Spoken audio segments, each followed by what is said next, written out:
This is BBC Money Daily, your bite-sized snapshot of what's hot in business and beyond. Ahead, we take a look at the utilization of remittance cash in Ethiopia. Also, Africa's most profitable carrier appoints a new CEO. Plus, we take a look at South Africa's dilapidated rail infrastructure and how it can be fixed. We're coming to you from Nairobi. Let's do this.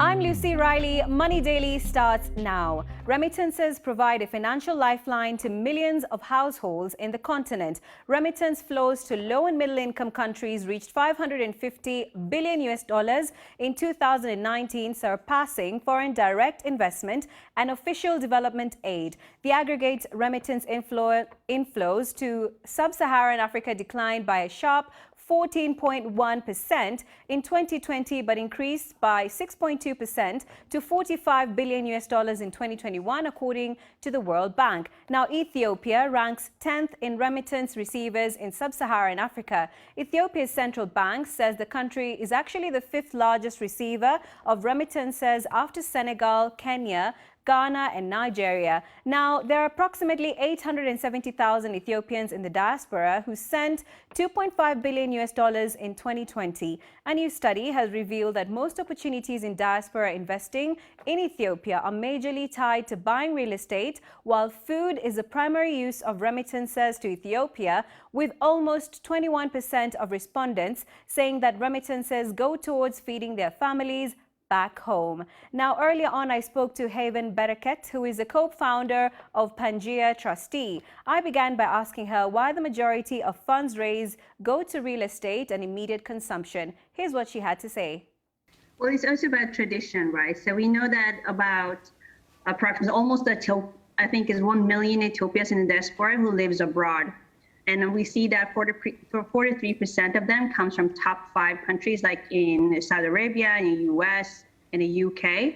And we know that almost all of it goes to directly consumptions to family and friends. And we also see that the next part is going to real estate. And it's not that strange because the definition of traditional investing is, when someone buys shares in a stranger's business and hopes for return on shared profits, is quite relatively new in Ethiopia. And there have also been some governmental efforts where the government have targeted diaspora to own property. What effect does this have on the larger economy when we look at how much of these remittances are going towards real estate and, to consumption? What we've seen is create some type of dependency.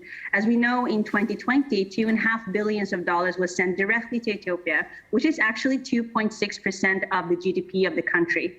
And we know that Ethiopia also has an insufficient dollars fund.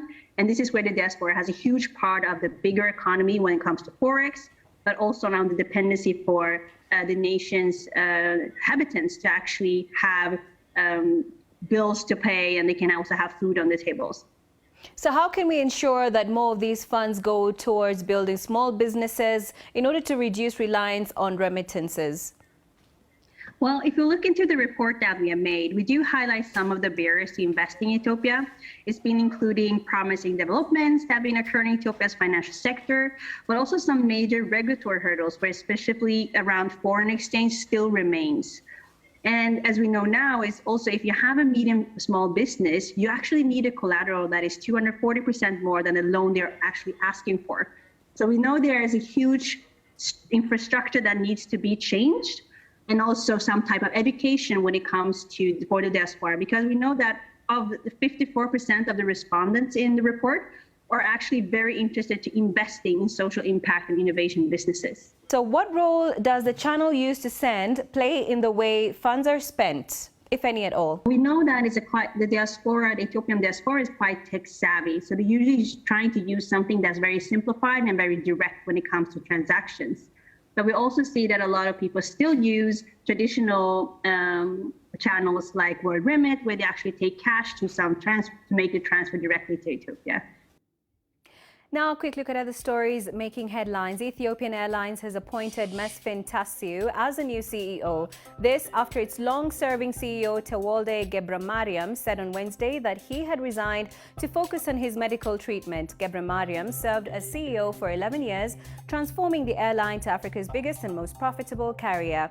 Ghana's Finance Minister Ken Ofori-Atta is expected to announce new measures, including cuts in government expenditure, on Thursday to address the challenges affecting the economy. The country has been struggling to deal with rising inflation and a fast depreciation of the local currency.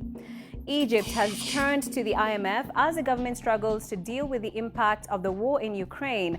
The country is the world's biggest importer of wheat and relies heavily on grain from Ukraine and Russia. Now, the government earlier this week set a fixed price for the unsubsidized bread program to control rising food prices.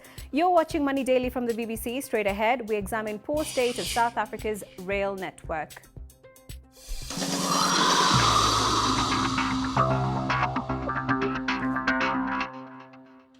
To South Africa now, where while train service has been in a gradual decline for over a decade, the decimation of the rail network came to the fore during the hard lockdown in March 2020. Now, the rail company Prasa cancelled all security contracts due to allegations of corruption by the contractors, leaving train stations and vital infrastructure open for criminals and vandals.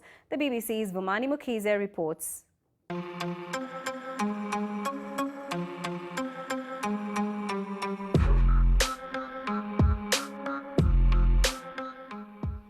This is what remains of the Diaspora train station east of Johannesburg. Just 2 years ago, at the beginning of South Africa's hard lockdown, passengers and trains used to flow through here. But now, just look at this place. It's been stripped down, overgrown weeds, and it's basically in a state of decay. It's a symbol of everything that's gone wrong with South Africa's railway infrastructure.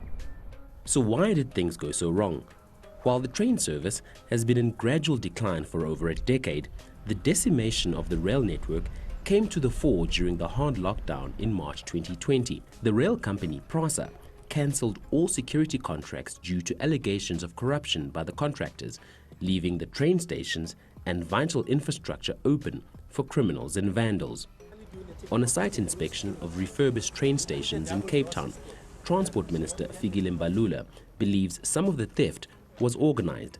Some of the vandalism that happened here went on unabated. Some of it is sabotage.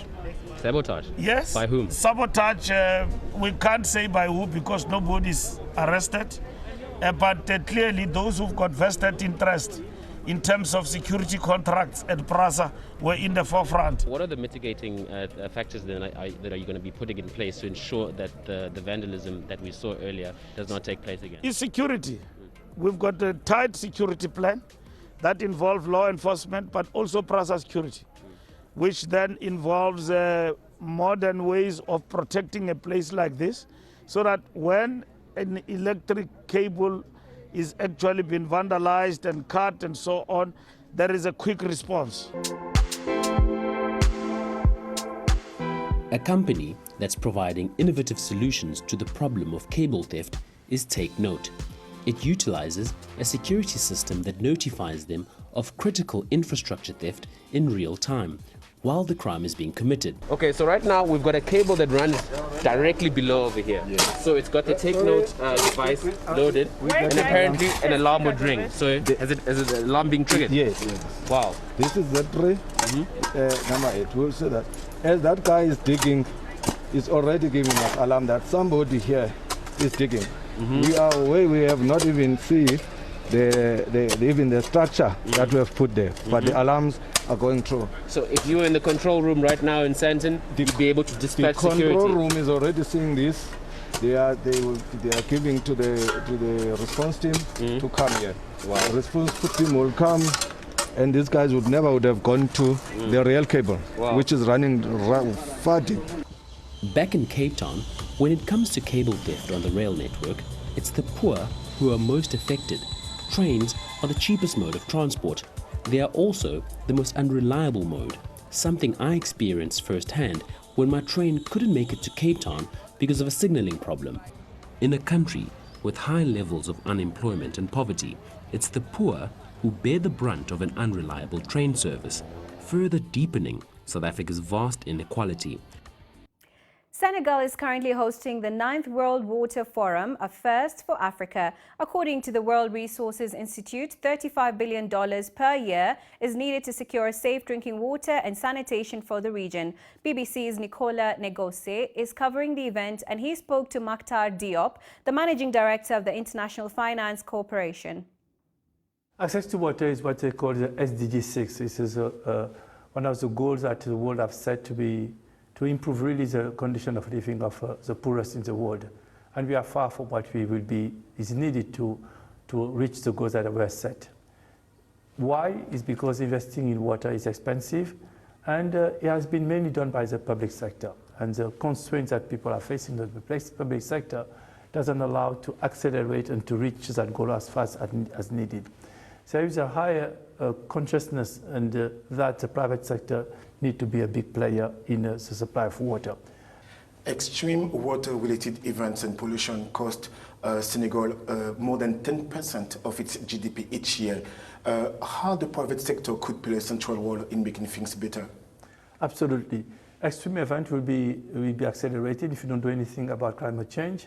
Will be more drought, more floods, and you have coastal erosion in countries. So for that, we need to increase efficiency dramatically. You'll be surprised to realize that a large amount of the money which is consumed is lost in the pipes. Secondly, we use water once and we throw it away, and we don't recycle it, we don't reuse it. So working on these two fronts will be helping a lot in improving the use of water resources.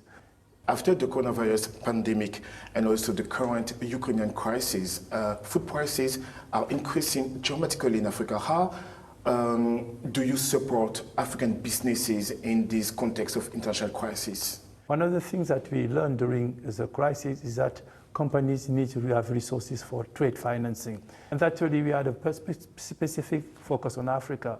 We have the alliance, and one of the components of that alliance is to provide an additional $1 billion to support trade financing.